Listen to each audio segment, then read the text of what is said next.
The name Holden Cross is well known throughout Heathmoor. His actions with the Blackstones and after are remembered by many and forgotten by none. He is a man, as Apollyon described him, of limited ambition but endless talent. As a knight of Ashfeld and a lawbringer, he had taken certain oaths that bound him to the people and to his position. And upon first seeing him, he seems simple enough, but looks are deceiving. Behind the steel armor of a keeper of law, Holden Cross is likened to a lion who has been shackled to ideologies and oaths that he accepted out of necessity, out of conviction. But to fully understand how this lion became a Gryphon today, we need to understand what defines Holden Cross.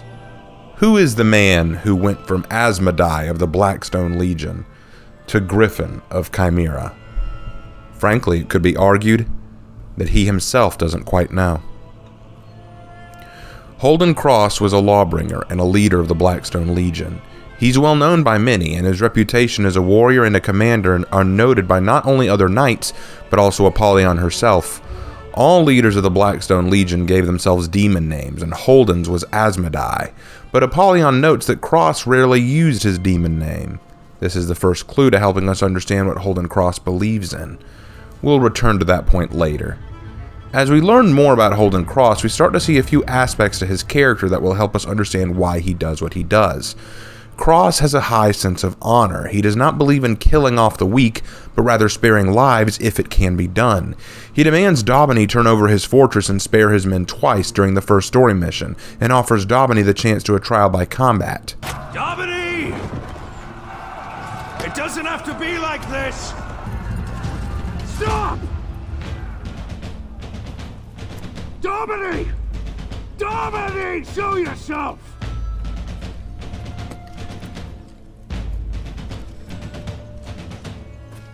These warriors don't have to die. Trial by combat, right now. Even when the combat is over, he offers the warden a place among the Blackstone Legion and spared Daubeny, not wanting to see any more wasted life. Holden cares about Ashfeld and its people, including the weak. I doubt Apollyon would have been so merciful to Daubeny had she been there instead. We're finished here. This is the first fundamental point to his character. He cares about his people and has sworn an oath to defend them. That's why he's a lawbringer. He isn't just a warrior, but a defender of law and order, a protector of the innocent. When Apollyon executes the surrendering Iron Legion, though he stops the warden from interfering, he doesn't reprimand the warden either, likely indicating he has his own misgivings about it, but puts those aside because he believes that what Apollyon is doing is righteous. It's for the greater good, even if it's harsh. It's a form of dark justice. For the sake of all of Ashfeld, the traitors, cowards, and weak must be dealt with. As they march their way into Valkenheim, Holden refers to the Vikings as savages and only attributes any strength to the Vikings that would be their size, their numbers, or their raw killing potential. He doesn't seem to acknowledge their culture, their advancements, their understanding of the world. Only what base characteristics can describe them. He is close-minded, unwilling to understand the other factions. He is blinded by duty and honor to see only what he is meant to. After all, they are his enemy. They pose a threat to his people, the Ashfeld people he cares about. When he's putting Vikings to death, Apollyon stops him from killing one who she deems worth sparing, which surprises Holden.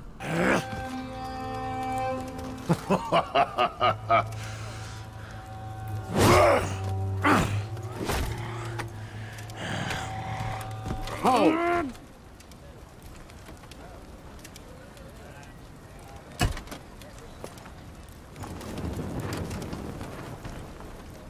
Master, this beast killed at least 40 soldiers, including Davis. Do you know how to tell a predator from prey? You can't, of course, unless you see them in war.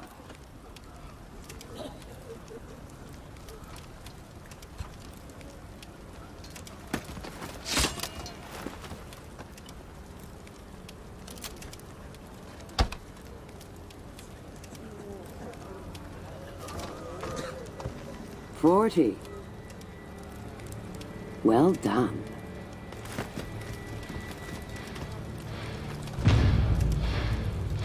I had thought that her laws of selection only applied to us. I thought her laws of selection only applied to us.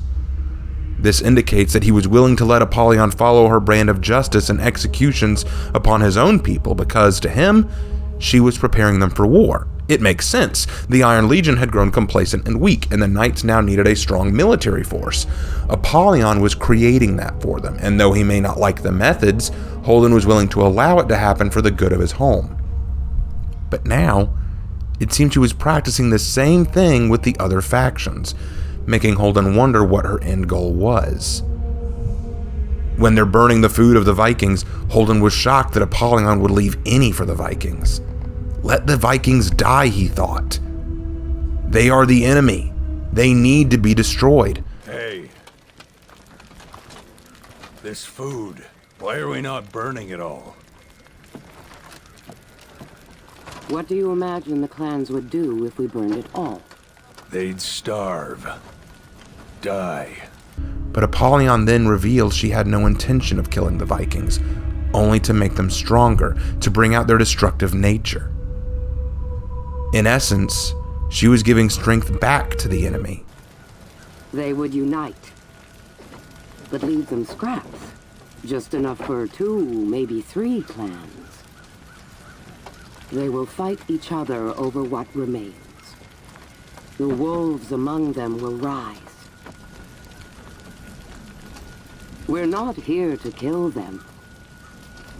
We are here to teach them who they are. To set them free.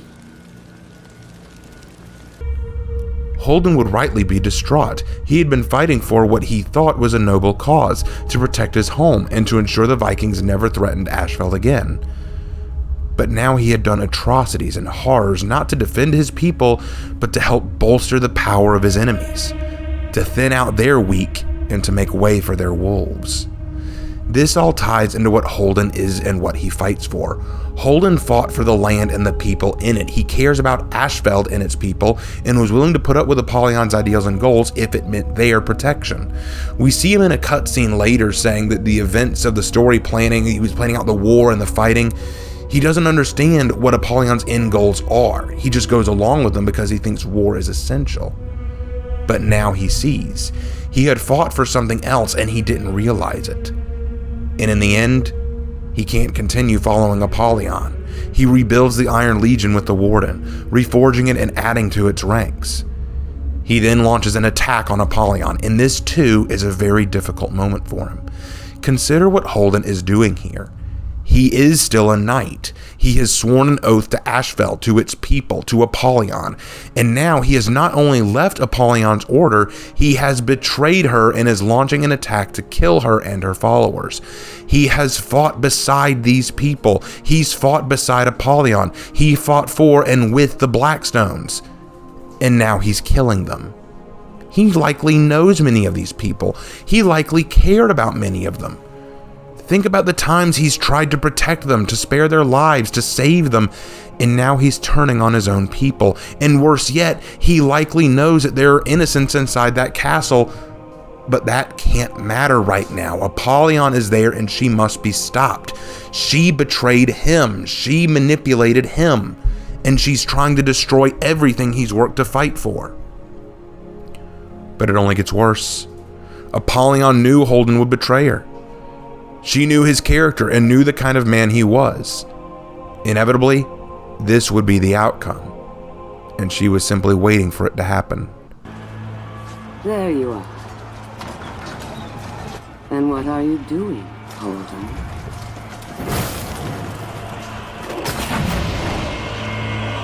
At last. Move!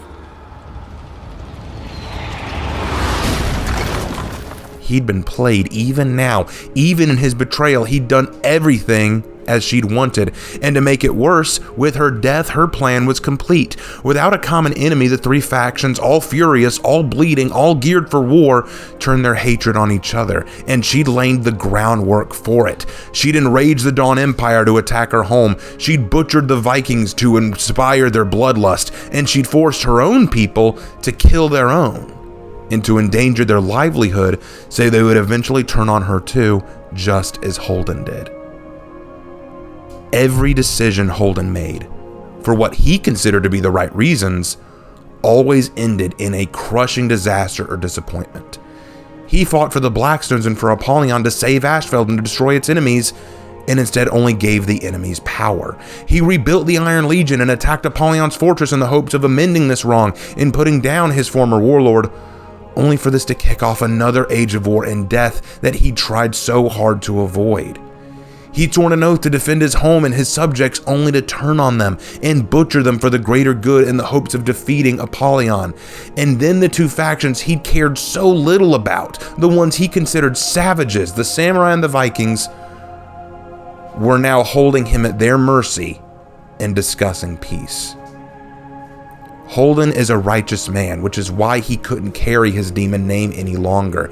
He was a man who believed in justice, law, and order. He only wanted what was best for his people in Ashfeld, but each decision he made only made things worse for him and the people he swore to protect.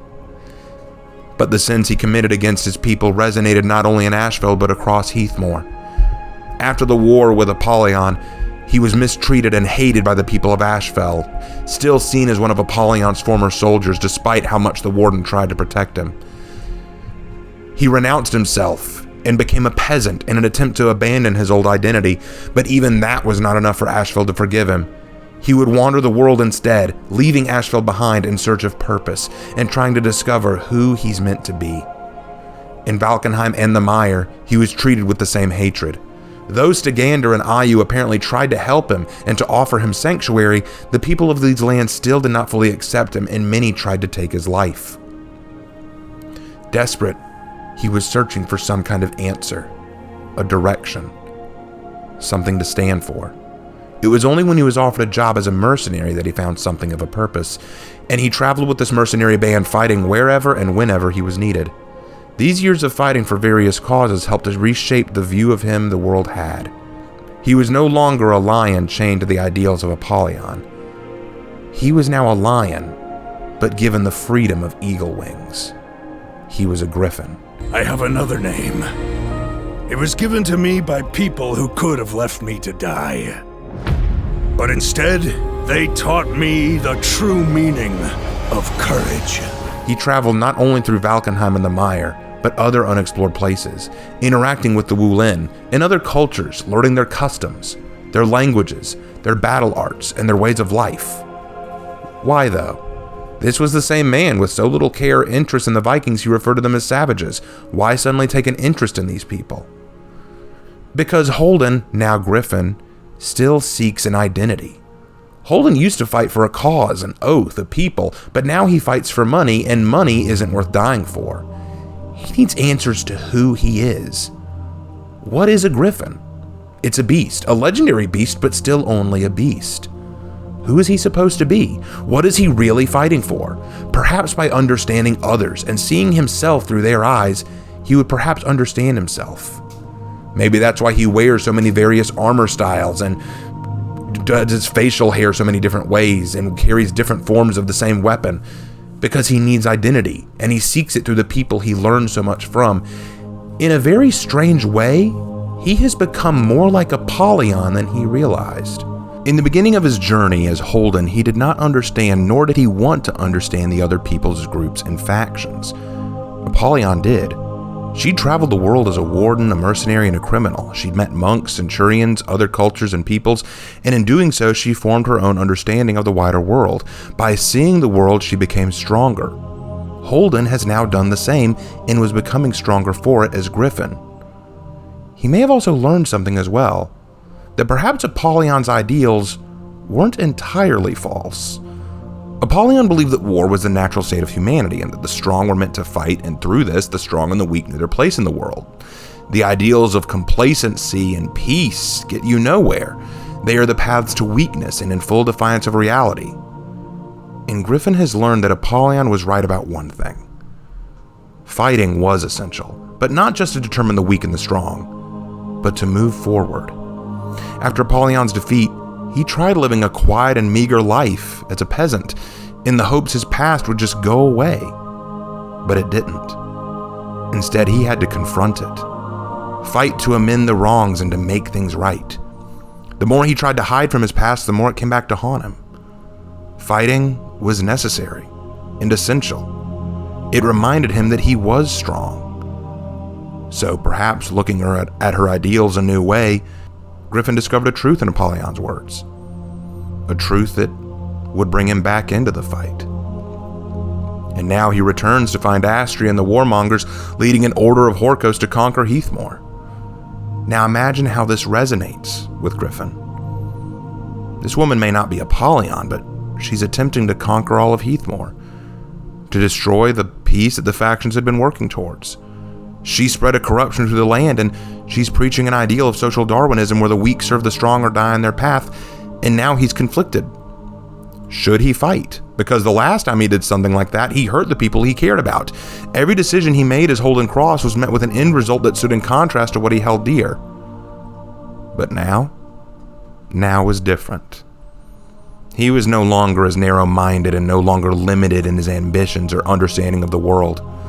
Like Apollyon, he'd witnessed the wider world and learned beyond the scope of just one conflict, and he could see the dangers of Astrea's goals. Like I said, he might have even realized that though Apollyon did a lot of things in a twisted and underhanded way, she saw herself as trying to save Heathmore. To her, war was essential, and without it the factions would become weak, fat, and die. Apollyon didn't lament the weak, only wished that they knew their place. But Astrea has taken it too far, corrupting the people, rallying a massive army to herself to break the backs of the common folk. She's not trying to build a new war for the sake of saving the people and making them strong again, but simply creating a regime so that the strong could rule. This isn't what Heathmore needs, and it isn't even what Apollyon was after. And Gryphon knows that. And Gryphon is tired of trying to be complacent, because as Apollyon said, complacency is weakness. By fighting Astrea, he defends the people of Heathmore, who he hurt once again. By fighting Horkos, he puts down a tyrannical organization that seeks to subjugate the masses. By defeating Astrea, he brings honor back to his name and perhaps even Apollyon's, his former mentor and leader, who he betrayed.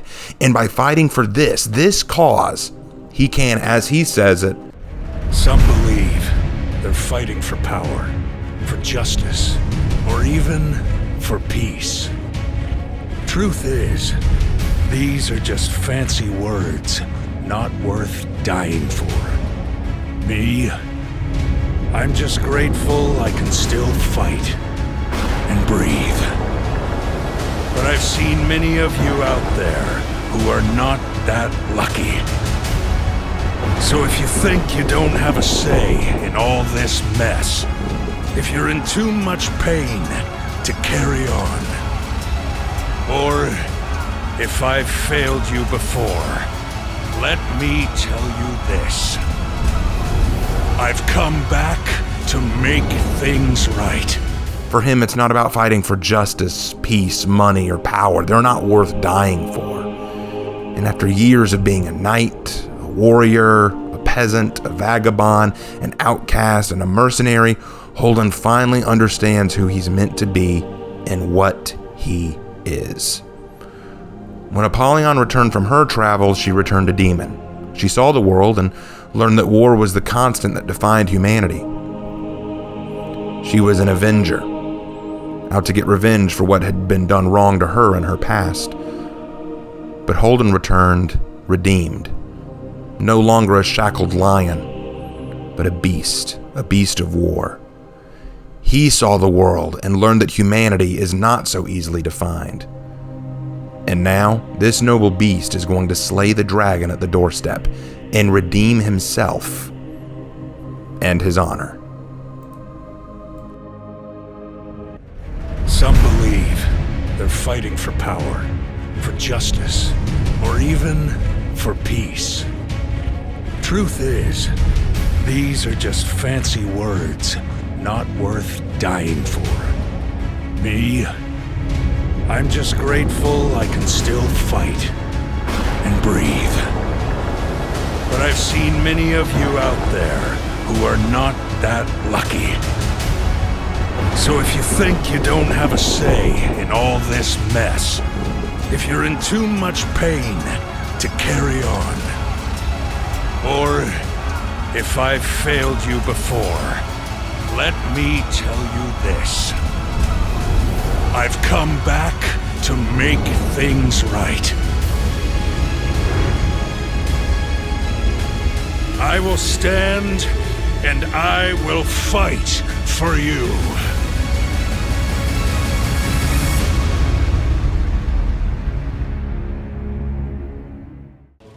We will die in this attempt. You know that.